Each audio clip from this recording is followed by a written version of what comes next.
colocarem as questões aos palestrantes.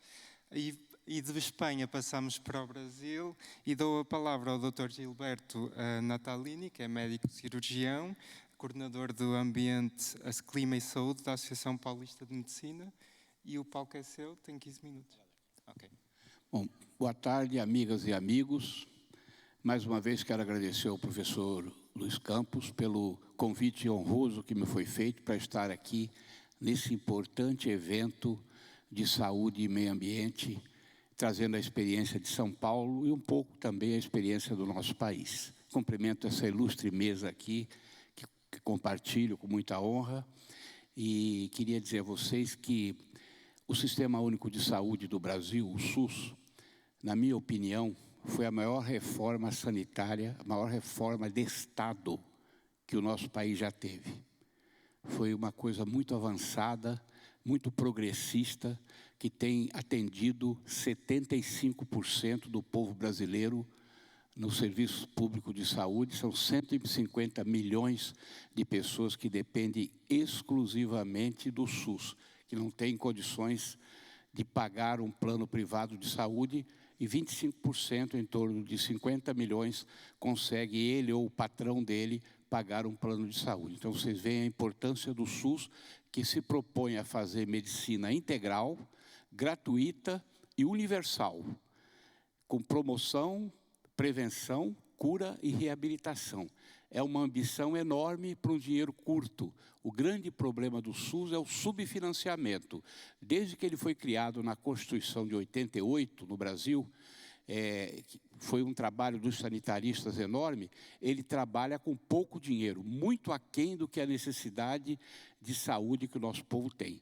Falo isso porque fui presidente do CONASENS, do Conselho Nacional dos Secretários Municipais de Saúde. O SUS é tripartite e o CONASENS representa os municípios brasileiros, 5.570 municípios, na tripartite do SUS, juntamente com os estados e o governo federal.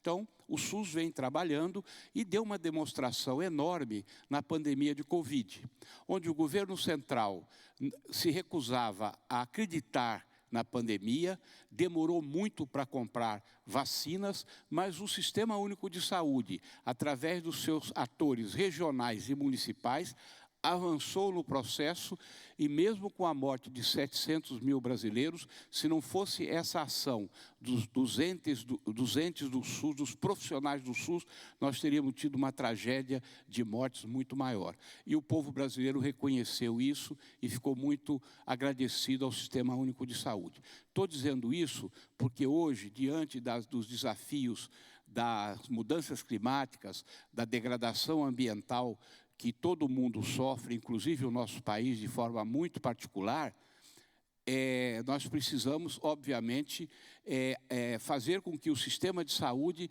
se prepare, se coloque na dianteira para se antecipar a toda a carga de eventos que as mudanças climáticas provocam. E eu digo isso porque o Brasil é um país que sofre muito com os fenômenos extremos climáticos, muito, né? Vocês se lembram, deve ter tido notícia, os desmoronamentos dos morros em Petrópolis mataram, alguns anos atrás, 2.000 pessoas. Agora, em Juiz de Fora, foram 200 mortes.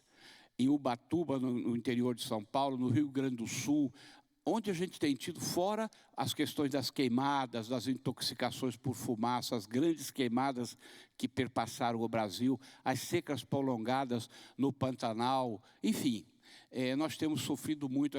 O Brasil nunca teve ventos extremos e agora nós estamos tendo ciclones, um atrás do outro, destruindo casas. Esses dias, uma cidade inteira do Paraná foi destruída por uma ventania de 220 km por hora. Enfim, a gente tem sofrido isso. E o nosso sistema de saúde, SUS, embora tenha iniciativas locais, iniciativas regionais que estão sendo feitas com pressa, mas o governo central brasileiro, que é o que tem constitucionalmente a obrigação de coordenar as políticas públicas de saúde no Brasil, o Ministério da Saúde, evidentemente, junto à comissão tripartite, está atrasado na proposição de medidas de mitigação e adaptação, que é o assunto para o qual o doutor Luiz me convidou para conversar um pouco aqui. Como se encontra preparado o sistema de saúde brasileiro para a adaptação climática. O governo brasileiro, o Ministério da Saúde, fez, no ano passado, vários encontros, várias conferências para traçar uma política pública chamada Adapta SUS. Adapta SUS foi o nome que foi dado. Na COP30, os senhores, alguns devem ter tido lá, nós estávamos lá, o ministro da Saúde do Brasil convocou uma reunião com os países que estavam participando e apresentou a proposta de se criar um modelo de adaptação à saúde global. Isso foi lançado lá e, mais ou menos, já na hora, 30 países aderiram. Se eu não estou enganado, Portugal aderiu também, né? Hoje está em torno de 50 países que aderiram à proposta do Brasil de fazer esse programa mundial de adaptação da saúde diante das mudanças climáticas. Mas para dentro do país mesmo, nós ainda estamos devendo na praça, como a gente diz na linguagem brasileira. Por quê? Porque só agora em março foi expedida uma portaria do Ministério da Saúde criando um plano de adaptação em saúde para o Brasil. Então, foi colocada uma portaria, foi editada e publicada uma portaria que está começando a ser implementada. Está começando a ser implementada. Ainda não temos resultados práticos do ponto de vista geral, do ponto de vista de uma política nacional. Estamos começando a andar nesses sentidos. Obviamente, o Sistema Único, dentro da Comissão Tripartite, vai discutir isso, vai deliberar e isso vai descer. O governo federal colocou para isso, para financiar esse Adapta SUS, 10 bilhões de reais. 10 bilhões de reais não dá para pagar nem uma garrafa de refrigerante num sistema que gasta 250 bilhões por ano. É muito pouco dinheiro. Isso também nos preocupa, porque onde não tem dinheiro, não tem ação. Mas, obviamente, como a necessidade é muito grande, eu acredito que isso vai caminhar e nós estamos acreditando que esse projeto do governo federal vá andar para frente e preparar o país num prazo médio ou até rápido para enfrentar os fenômenos climáticos na área de saúde. Agora, fora da área governamental, ou melhor, fora da área nacional, os governos locais têm se mexido para isso. Não todos os governos locais, porque, como eu disse, são 5.770 cidades.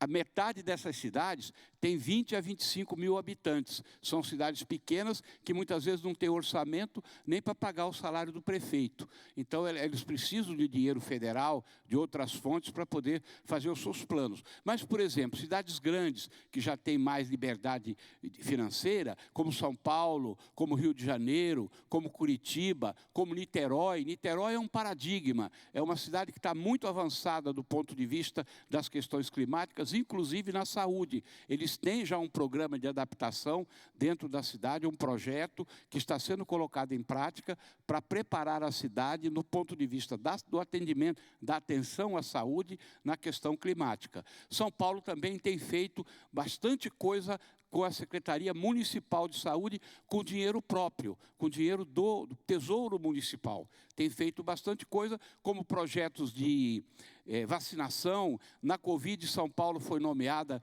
como a capital mundial da vacinação, porque vacinou a sua população numa rapidez incrível. Em outras patologias também, outras viroses das mudanças climáticas, a cidade tem respondido bem. Então, eu acho que nós, diante do desafio que o Brasil tem, nós temos lá, para vocês terem uma ideia, 10 milhões de seres humanos vivendo em áreas de risco no país. 10 milhões. Ou em beira de córregos, de cursos d'água, de rios que sofrem com as enchentes, com as inundações, como teve no Rio Grande do Sul. Vocês acompanharam, provavelmente pela mídia, a tragédia que foi aquilo lá. 80% das cidades do Rio Grande do Sul foram invadidas por água dos rios da região pelas chuvas enormes que aconteceram lá. Ou também moram pendurados em morros, né? Ou em favelas, ou mesmo em loteamentos regularizados que estão construídos em encosta, como foi agora o caso de Juiz de Fora. E Ubá, que é outra cidade pertinho de Juiz de Fora, em Minas Gerais, onde perderam a vida 200 pessoas com os desmoronamentos, e não eram favelas, eram bairros oficializados, registrados, que estavam colocados de maneira errada, desplanejada, pendurados nos morros de Juiz de Fora.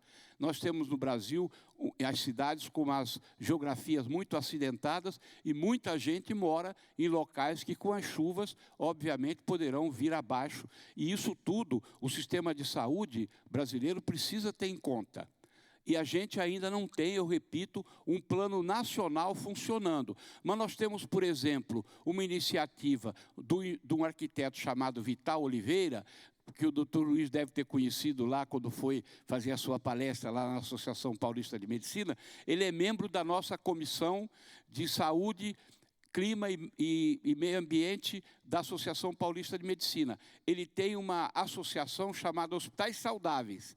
Os grandes hospitais brasileiros, como o Einstein, Sírio-Libanês, hospitais privados, Hospital das Clínicas, Hospital São Paulo, Santa Casa de Misericórdia, os grandes hospitais brasileiros, cerca de 400, estão congregados nessa iniciativa do arquiteto Vital, que discute e implementa todas as medidas necessárias para tornar os hospitais saudáveis, né, e sustentáveis, na questão energética, na questão do lixo hospitalar, em uma série de questões que a gente sabe, aqui não vou ficar repetindo. Esses hospitais têm um cronograma, têm um cardápio para poder se adaptar às questões das mudanças climáticas como instituição hospitalar. Isso, 400 hospitais. Só que o nosso país tem 4.000 hospitais. Então, só tem 10% das instituições hospitalares dentro desse plano, que não é um plano público. Como eu disse, é uma associação privada, sem fins lucrativos, que congrega esses, né? O que a gente quer? O que a gente quer é que o governo federal pegue essa iniciativa, que é uma belíssima iniciativa da sociedade civil, e coloque do ponto de vista da rede do SUS no Brasil todo, para as Santas Casas de Misericórdias, que atende 100% o SUS pelos rincões do nosso país inteiro. Repito, isso ainda não está existindo de maneira concreta, mas as iniciativas locais dos municípios, de alguns estados brasileiros que estão mais avançados, como o estado de São Paulo, o próprio Paraná, alguns outros estados que estão mais avançados do ponto de vista do entendimento da política pública de adaptação da saúde para as mudanças climáticas, as iniciativas têm acontecido e vão acontecendo. Nós temos no nosso país uma coisa muito interessante. O Brasil é um país que tem uma matriz energética muito limpa, né? 60% da nossa energia é hidrelétrica, mais ou menos 25% é eólica ou solar. E o que sobra é energia termoelétrica. Então, nós somos muito favorecidos por essa matriz limpa. E as pessoas podem comprar energia no mercado livre a um preço 30% mais barato para abastecer, por exemplo, os hospitais, vindo de fontes renováveis como fotovoltaicas ou eólicas. Nós temos várias coisas boas no país, o que precisa é ter uma integração de política pública, e a gente está ainda engatinhando. Não sei se vocês entendem o que eu estou dizendo, a criança, quando está engatinhando, ainda não ficou de pé. Dessa forma, eu vou terminar, não preciso usar o seu microfone, sou extremamente disciplinado e vou cumprir. Então, eu queria dizer a vocês que eu vim aqui fazer essa fala, não é?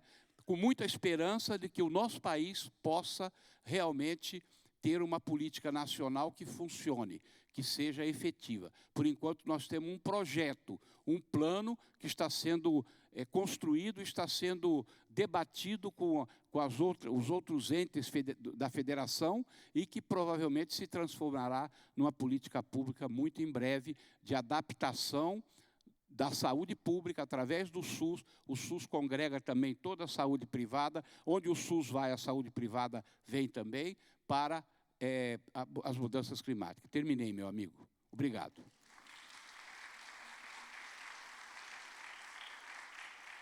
Muito obrigado a todos os intervenientes. Nós não temos muito tempo, mas vou fazer uma pergunta final para cada um dos palestrantes, que é: qual é a mensagem-chave que gostariam que todos os assistentes aqui da plateia levassem para casa? Em 30 segundos, se me pudesse dizer uma mensagem-chave para melhorar o sistema de saúde em cada um das nossas instituições. E, portanto, começaria então com o Dr. Kleber. A mensagem que eu deixaria era que todos nós podemos contribuir para esse processo. Como referi, nós temos pequenas medidas simples que podem ser implementadas e todos nós podemos contribuir. Todos juntos, eu penso que conseguiremos atingir as metas e atingir a neutralidade carbônica. Muito obrigado. Dr. José Maria, uma mensagem final?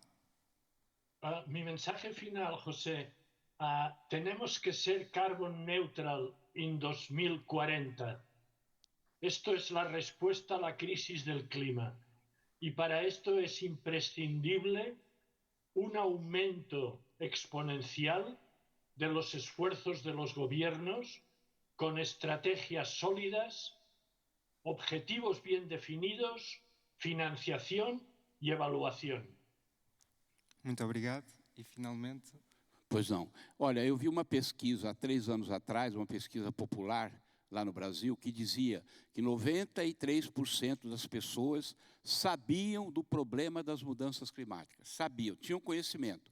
Mas só 27% estavam dispostos a fazer alguma coisa pessoal para alterar o seu modo de vida e ajudar a mudar a situação. Então, existia uma diferença enorme entre a intenção e o gesto, como dizia o músico, nosso compositor, Chico Buarque.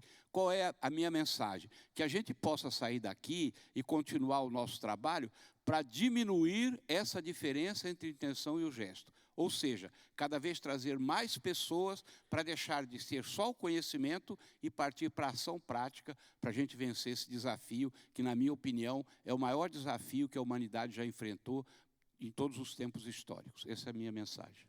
Muito obrigado, muito excelentes mensagens. Agradeço a todos na plateia, ao painel, e agora vamos passar para a sessão de postas.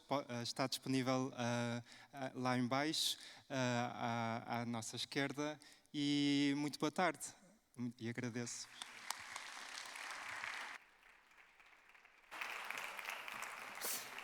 A cultura é o cimento da nossa civilização. No encerramento do Congresso, vamos ter um concerto de guitarras com 2 dos maiores autores, compositores e guitarristas de Portugal, Pedro Joia e José Manuel Neto. Contamos com a vossa presença. Agora estão então convidados a assistir à apresentação de pósteres em 6 monitores, nas salas 2 e 3, e a visitar a mostra de produtos de economia circular a partir de resíduos hospitalares, que é Circular Med, na sala 4. Voltamos às 17 horas. Até já!